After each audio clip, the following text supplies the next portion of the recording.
Romans 3. They are all under sin. What advantage then hath the Jew? Or what profit is there of circumcision? Much every way, chiefly, because that unto them were committed the oracles of God. For what if some did not believe?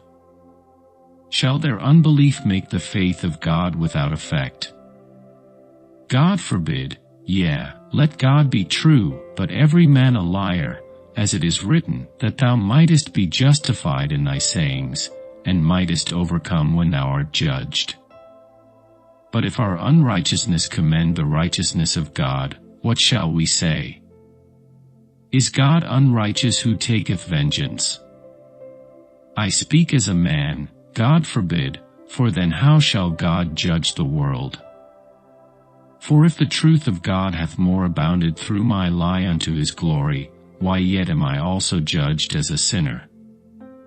And not rather, as we be slanderously reported, and as some affirm that we say, let us do evil, that good may come. Whose damnation is just? What then? Are we better than they? No, in no wise, for we have before proved both Jews and Gentiles, that they are all under sin, as it is written, there is none righteous, no, not one, there is none that understandeth, there is none that seeketh after God. They are all gone out of the way, they are together become unprofitable, there is none that doeth good, no, not one.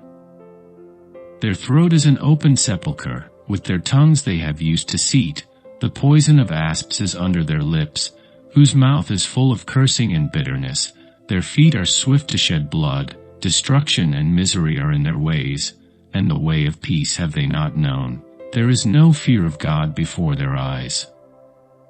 Now we know that what things soever the law saith, it saith to them who are under the law, that every mouth may be stopped, and all the world may become guilty before God. Therefore by the deeds of the law there shall no flesh be justified in his sight, for by the law is the knowledge of sin. God's saving gift.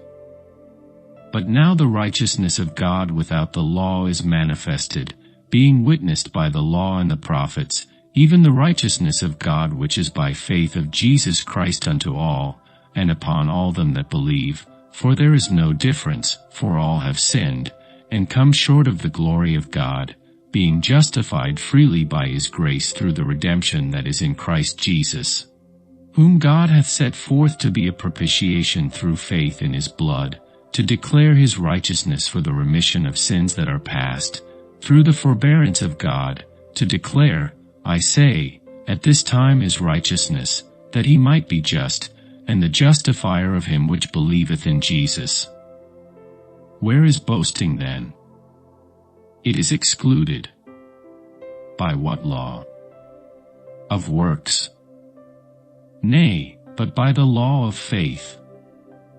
Therefore we conclude that a man is justified by faith without the deeds of the law.